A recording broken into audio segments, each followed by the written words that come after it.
90% of you are making this IRA mistake, and it's a huge one, my friends. Huge one. I can almost assure you the vast majority of you guys are making this.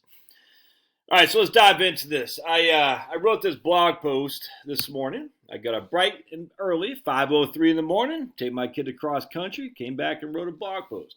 And you can sign up for the blog by just going to the YouTube, this video right here. And there should be the very first link in the doobly-dook will say sign up for my email list. Now, I probably do 1 or 2 blogs a month, and I don't email you probably once or twice a month. That's it. Sometimes I'll do more, sometimes I'll do less, depending on how I feel. Frankly, I won't spam you, but I don't want you on my email list. I'm not asking you unless you want to be there. All right, so just FYI, I don't want you there if you don't want to be there. So just keep that in mind. This is not a request to get my email list 1,000 million billion people if only 5 are you going to read what I say.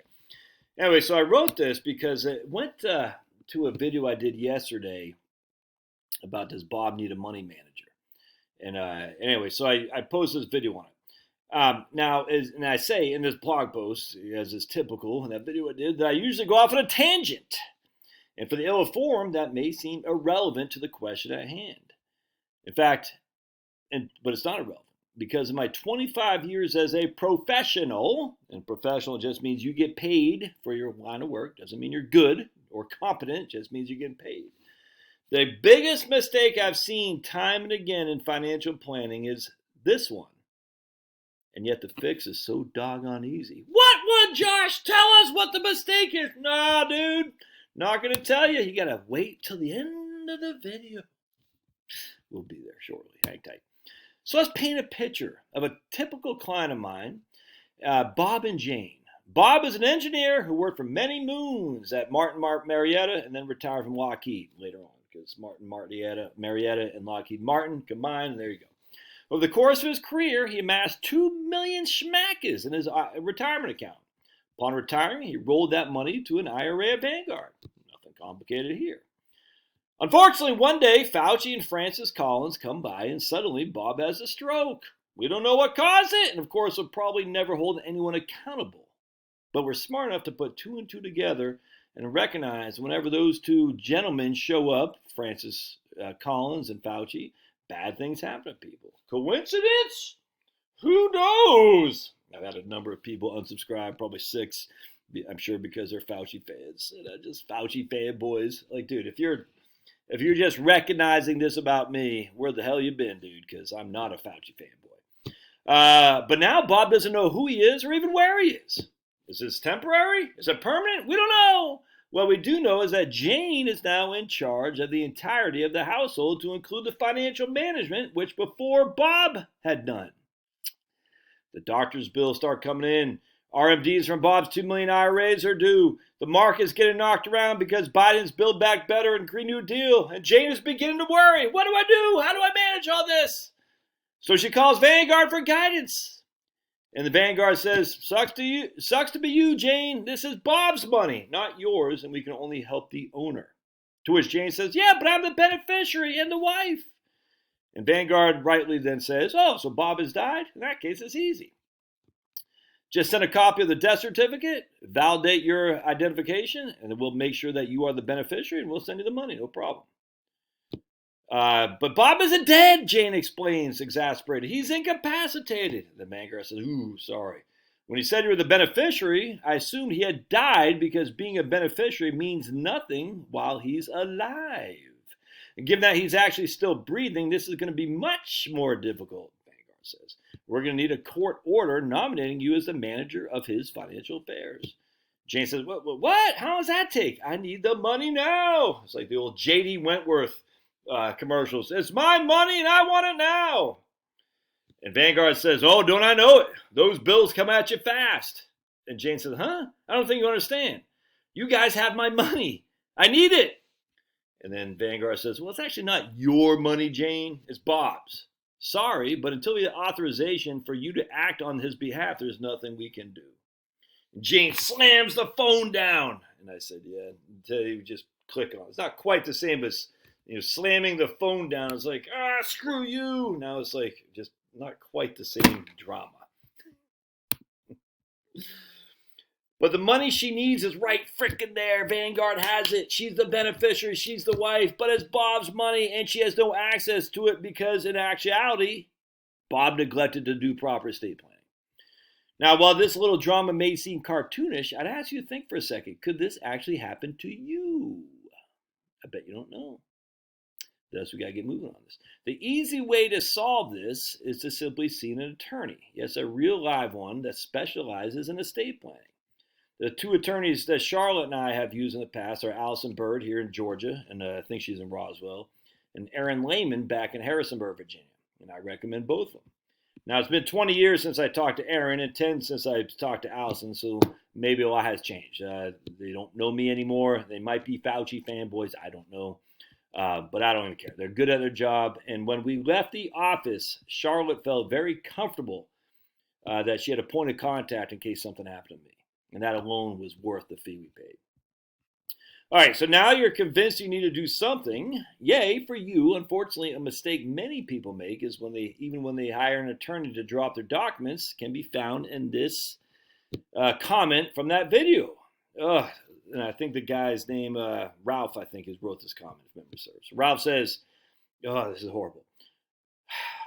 Bob, from Bob and Jane, Bob gets set up a living trust, funded with his assets. If he dies, his assets are drawn for Janie's health, education, maintenance support. We call that HEMS. When she dies, the assets can be distributed to the descendants with the trust terminating. If Bob is incapacitated, Janie can become successor trustee and access the assets for the family's benefit. Oh, no courts, yet the durable power of attorney.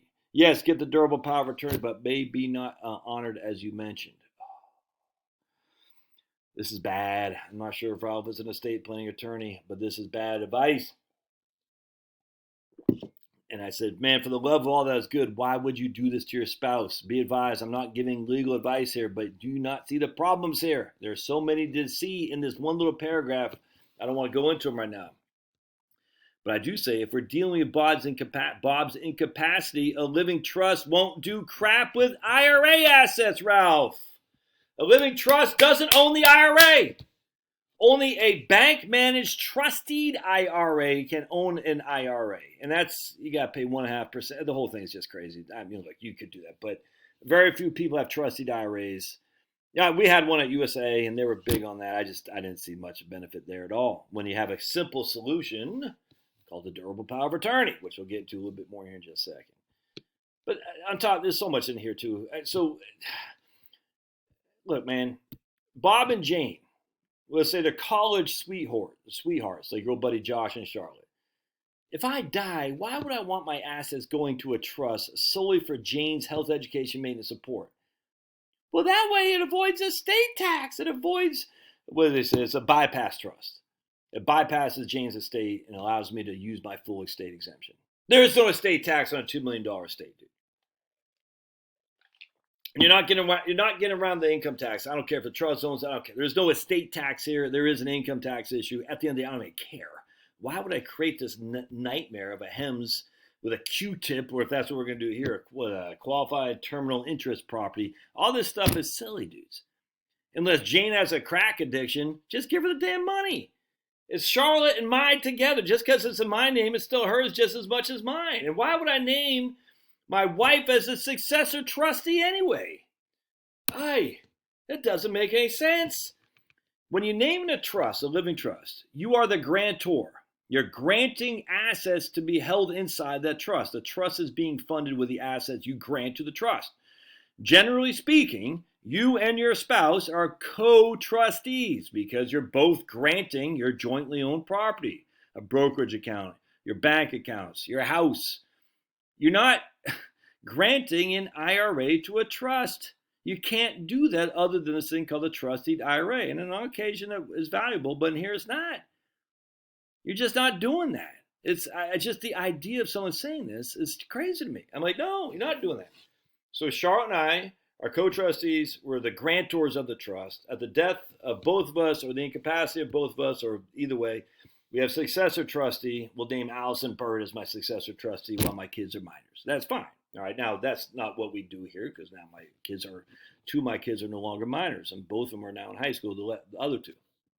I don't want to get too deep down this rabbit hole, but the point being is this is just bad. No, horrible. I cannot stress how bad this is right here. I'm not trying to bash Ralph, whoever the guy who wrote this. I'm trying to say he's ignorant. And sometimes you know too much to really do damage here. It's not, anyway, there's a lot more going on here that's not good. Anyway, so if you're, we already talked about that. I pray the good Lord above that the person who wrote this, Ralph, is not an attorney doing estate planning.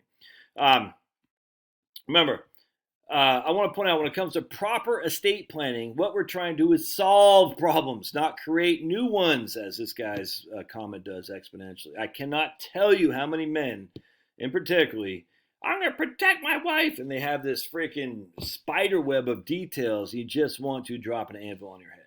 All right. To cut to the chase, we're trying to solve an estate planning problem due to the potentially incapacity of Bob. The solution is a durable power of attorney. Durable means it survives incapacity. A general power of attorney ceases at incapacity. A springing power of attorney only comes into being at incapacity. It springs into effect at incapacity. No. This is what we want. Durable power of attorney. Again, not practicing legal. You talk to your attorney. In of itself, a durable power of attorney may not be enough. See this lady's comment, Denise. Denise says she can tell the audience from experience financial institutions do not accept a POA that you execute with your own attorney. No, she's incorrect in implying that all financial institutions do not accept a power of attorney in advance. That's not correct. Each institution is different. However, they're not obligated to accept your financial power of attorney in advance. They're not. But just because they're not obligated doesn't mean they don't. I just want to be clear there because I find this a little bit not misleading. You can't paint with a broad brush here. Your financial institution may very well accept your financial power of attorney in advance. Now, when I was at USA, we had an off-the-shelf POA that we'd tell clients to fill out, get it notarized, and send back. Easy peasy, man. Literally, it was that simple. It was a USA printed and approved power of attorney, durable power of attorney that said, Josh, I'm naming Charlotte as my agent in fact, or agent, attorney in fact, all this synonymous. If I'm incapacitated, she has access to my money without needing a doctor's order, without needing to going to the courthouse and get into probate court to name her my guardian or anything like that. My agent is just right there in writing in advance. Now, the problem was this is what happened.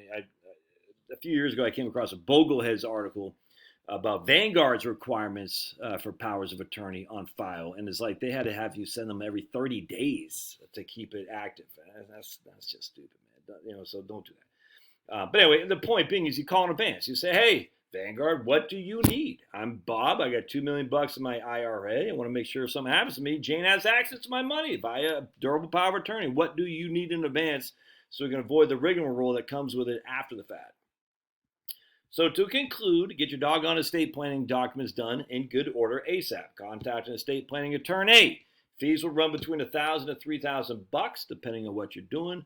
But with that fee comes a comfort that when the rubber hits the road, your spouse has a person to speak with to help navigate the unfamiliar terrain. And that's worth it, in my opinion. There's a couple books, and you can click on it. You'll get the Amazon links here. Understanding Living Trusts, Beyond the Grave. I got some other ones up here, which I haven't read the full, but we got Protect. I haven't read let me make myself bigger here. I haven't read this one. But anyway, just remember, anytime you buy something from Amazon, I get paid that sweet, sweet commission. I think it's 2% on your purchase. Protect Your Estate, Definitive Strategies for Estate and Wealth Planning from the leading experts. Haven't read it, just FYI. My man Nick Murray was a big fan of this one right here from a Deborah, what's her name, man? Deborah Jacobs, Estate Plan Smarts. All good. But Understanding Living Trust is still the one that, for me, that changed everything in my know. Oh, right here. This is the Living Trust. This isn't Schumacher. This is, Henry Apps, The Living Trust. Another good one. Understanding Living Trust by Schumacher. I guess I don't have it down here. It must be upstairs. And I haven't read these for a while, just FYI, so they might be somewhat antiquated. Jonathan Clements, who I bashed on this channel on many occasions, probably my top 5 guys I bash, and a top 10. And I don't bash them in many, like saying they're bad people. I just bash some of their observations. This is a great book, Money Guide 2016. I'm not sure if he's got a new one out there. But he just, it's a great book, man. I was actually pleasantly surprised. I came across this when I was going through my attic, trying to just declutter a little bit. And I said, I know I had Jonathan Clement's book. I said, good. And I just went through it. I said, man, this is a great book. Lots of estate planning when married, beneficiary designations, titling, just tons of good stuff in here. I'm a big fan of that. So, and again, buy them through my link, and then I get paid commissions. I'll get rich, I tell you. Secondly, I want to show you, I did this video, I posted a video, retire at 55, what happens to your Social Security? I'll put a link in the show notes, but that is in reference to a video I did on this channel about, what was the guy's name? I forgot the guy's name, Jim, I think, who's too lazy to figure out how to crunch his own Social Security numbers. Now, this is an older video. I mean, I've done it 2 or 3 times, and it always gets lots of views because people are ignorant about this stuff. It just is crazy to me. And it's fine. You're ignorant until you become unignorant, i.e., till you know. And sometimes you don't know until someone bashes you over the head time and time again. So I'd like for you to watch that video. It's on my second channel, Josh Scanlon, Heritage Wealth, not Heritage Wealth, youtube.com/Josh Scanlon. I'll put a link in the show notes, and subscribe to that one too in case this channel ever gets nuked. But it just goes through how to figure out your Social Security. And if you don't do this and you're just relying on the good people at Social Security Administration, I just think you're making a mistake. And we know for a fact that mistake can be very, very costly. We're talking to the extent of hundreds, my friends, of millions of dollars. Don't make a mistake with your money. All right, love your thoughts. We'll see you.